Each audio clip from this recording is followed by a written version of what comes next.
In a huge cathedral somewhere in Los Angeles, a ceremony was held and it was talk of the town because the bride was Felicity Fanning, the CEO of Fanning Corp and the heiress of their business. Just a week ago she was single, but now here she is, getting married, and her groom was none other than Louis Lambert, the very well-known surgeon at St. Louis Hospital. Everyone was baffled about this sudden marriage because, according to some local news, Felicity was single. We are gathered here today to witness the union of two souls, the bishop said, looking at the couple in front of them. Our local news were exclusively invited for this event and they were reporting it live. We are live here today at Cathedral of Our Lady of the Angeles to witness today's trending event of the year, the newscaster said, holding her microphone. Felicity, being the very well-known personality at the business industry, people from everywhere gathered around to witness her wedding. Over 1,000 people were invited in this event. Celebrities and investors were there as well. Paparazzis and vloggers were given a special permit for this as well. As the ceremony continues, everyone in the church kept quiet as the two of them exchanged their vows. Their wedding became a public event. You may now kiss the bride. Louis looked at her and those type of stares were very intoxicating, very suffocating, and Felicity was drowned with it. Louis pulled her closer by her waist and kissed her. It was a passionate one and Felicity could feel his tongue brushing hers. A strange waltz travelled to her body, making her feel weak. Thankfully, Louis was strong enough to hold her in place. Felicity just came back to life when everyone in the crowd cheered for her. Finally, the knot has been tied, the newscaster announced in front of the camera. Ladies and gentlemen, our dearest Felicity Fanning is now Mrs. Felicity Fanning Gulwis.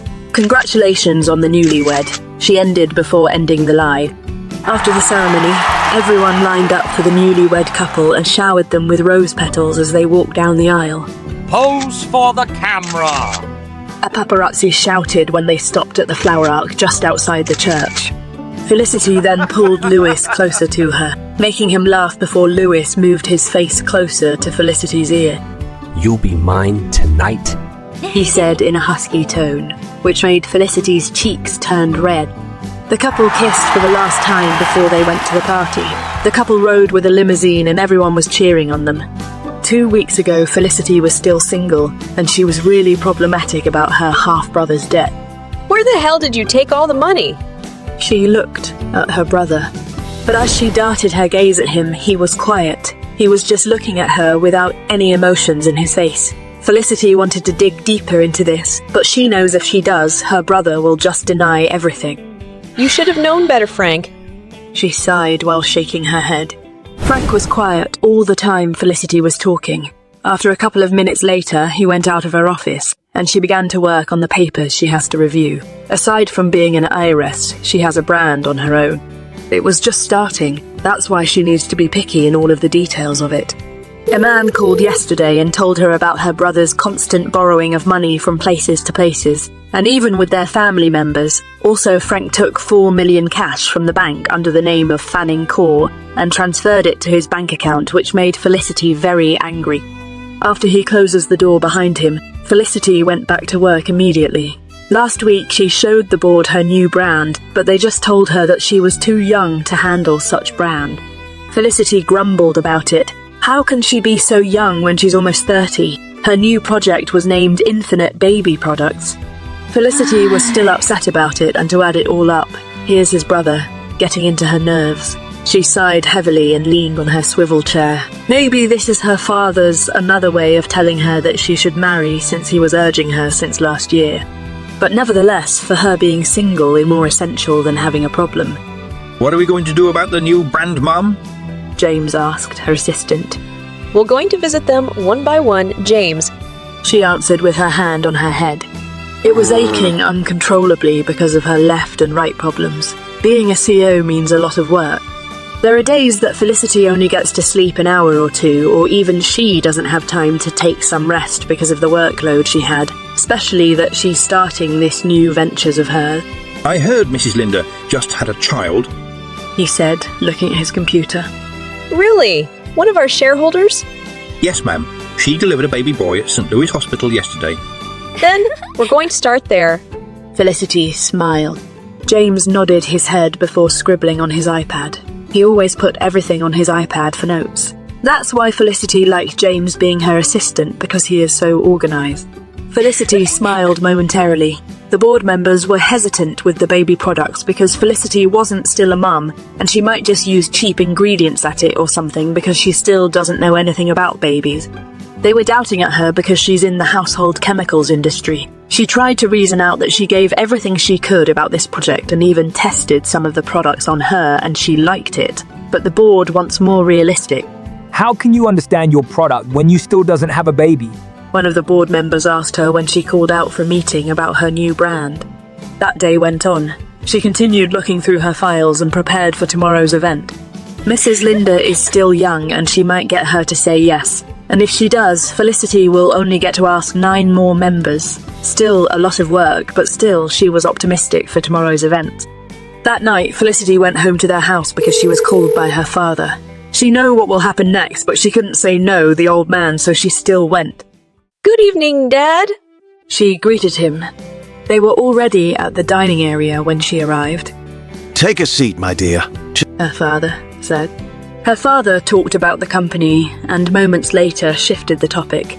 Felicity, dear, when will I ever hear wedding bells from you? Felicity rolled her eyes. Dad, soon I promise. It's always been like this every time she pays him a visit, and her father don't push the topic any further after that answer. After dinner, Felicity went to her brother's old room. It was her wish that the room stays the same as they were kids to keep the memory of him. She went in and touches the toys displayed at the cabinet of the room. She used to have a twin brother, but he died when they were still kids because he drowned. Felicity was a good swimmer, but she wasn't able to save her brother on time because the current of the lake suddenly gotten strong, and everyone was already panicking seeing both of them in the water. Her brother was a good swimmer too, but he got leg cramp that day and the reason why he died. And from that day on, Felicity keeps having nightmares. She hears her brother scream for her, yet she couldn't do anything to save him again, even if it's just a dream. Felicity just went back to reality when she heard a soft knock at the open door. You miss him? Their mother asked. Felicity nodded her head before wiping her tears away. I better go home, she said without looking at her mum. She hurried her way out of the house and into her car. There, she poured her heart out. She cried until she couldn't cry anymore. She looked at their picture and touched her brother's face. Geez, I bet everything's a little more lighter if you were here, she said before smiling. That night, she went home and slept. It was a tiring day for her, and tomorrow's another fight to face. The next day, Felicity woke up with a puffy eyes from crying last night. She cussed after seeing her reflection in the mirror. She took a cold shower and put some ice on it while she was at the dining, taking her breakfast. Felicity lived alone with her helpers. Her house was huge, but even though it's spacious, it's still comfy. She chose a house with a big space because of her products, and sometimes this is where they shoot the commercial for her house cleaning products, because of the beautiful interior. This is where she usually takes photos of her baby products as well. Felicity is indeed wealthy and she can afford to rent a studio or something for all the photo shoot or commercial, but the fact that there will be times that the venue will be fully booked makes her head hurt. That's one of the reasons why she bought a huge space. Her personal assistant was doing her hair as well. I want a curly look today. I can make that happen. That's why I like you. After she ate, she went out and drove to her office. James was already waiting at the lobby, holding her briefcase full of baby products, and at his right hand, James was holding his iPad. Good morning, Miss Fanning. Good morning. Felicity got out of her car and moved to the back while James opened the driver's seat and got in. They drove off, and a few minutes later they arrived at the hospital. I really don't like the smell of the hospital. Well, Miss Fanning, if you won't try to pursue Mrs. Linda, how can we convince the whole board? Felicity rolled her eyes. Yeah, I know that, James, she answered before they got into the information desk. Good morning, ma'am. May we know the room number of Linda Shaw? Please wait for a while, sir. I'll look into it, she said before scribbling into her computer. What happened? Oh, she's looking at it, Miss Fanning. The woman in the information desk looked up and was very shocked to see Felicity. Oh my god! Miss Fanning, I'm a huge fan, she said. Felicity immediately hushed her. Please, I'm here for business. I don't want anyone to notice me. I'm sorry, Mum. She answered before she cleared her throat. Mrs. Shaw is at 4th floor presidential suite, Mum. After you arrived at the 4th floor, just go to the right side. Thank you so much. Felicity said before they leave. Both of them followed the instructions she said, and when they finally at the door, Felicity looked at James. This is it, James. James knocked on the door, and moments later it opened. The room was nothing like hospital room. It was huge and it has its own living room. It also has a huge fridge and somewhere you can cook. Yes, Felicity roamed her eyes to the room to see all of this. Where to visit Mrs. Linda? James said, looking at the helper. Oh, okay, Mrs. Shaw's still at the comfort room. You can wait here. Do you want something? I see. Just something to drink, please. Felicity was the one to answer. Coffee, tea, or juice? Coffee for me, with a little cream and a spoonful of sugar. And juice for my assistant? Okay, please wait for a while. She answered before she went to the coffee maker machine. Moments later, the door from the comfort room opened and Mrs. Linda walked out. She was assisted by a nurse. Felicity and James stood up immediately and bowed their heads as a sign of respect. Congratulations. Felicity greeted her before giving the long steamed rose. Oh, how thoughtful of you. Thank you for visiting, Mims. Fanning? No problem. So, how's your delivery yesterday? It was a mess. I couldn't go into labor and the baby's already at cervix, so they have to open me up. Section. Aren't you supposed to be in bed? She asked, a little concerned. I only gets out if I have to go to the toilet. She answered before she walked to her bed. The living area is just next to the patient's bed, so both of them stayed in their seat. Wait, did Tina served you something? She asked, looking for her helper. Yes, she's making us something to drink. Well, I guess everything's fine. Moments later, their drinks has been served. Felicity was sipping on her coffee, so was James with his juice. Felicity was about to speak when someone knocked on the door. A man in a white robe came in, pushing a hospital bassinet. My baby, Mrs. Linda said, looking at the baby on the bassinet. Good day, Mrs. Shaw. She was already looking for you. The doctor said, I guess she is, thank you, Dr. Lewis. I forgot something on the nurse station. I'll be back to check you up. He said before going out of the room. Felicity stood up and went to the bed. She was very amazed by the little face of the baby. She smiled and touched her little hand. Wow, she's so soft. Felicity said, which made Mrs. Linda chuckled. Do you want to carry her? Even though Felicity still didn't give her an answer, she held the baby in her arm. Felicity was startled but held the baby in place. Mrs. Linda laughed. James, could you take a picture of her? He stood up and took a picture of her with the baby in her arms.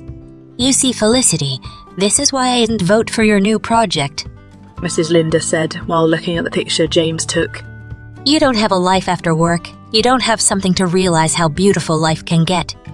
Not that I don't have trust in your product because I know you put loads of efforts for it. It's this dear, she said, before she turned the phone for Felicity to look at. That made Felicity's heart clenched a little. Mrs. Linda was right. All she ever did was to work, and her life after work is still work and her life after work. She always brings her work at home and she don't know anything else but to work.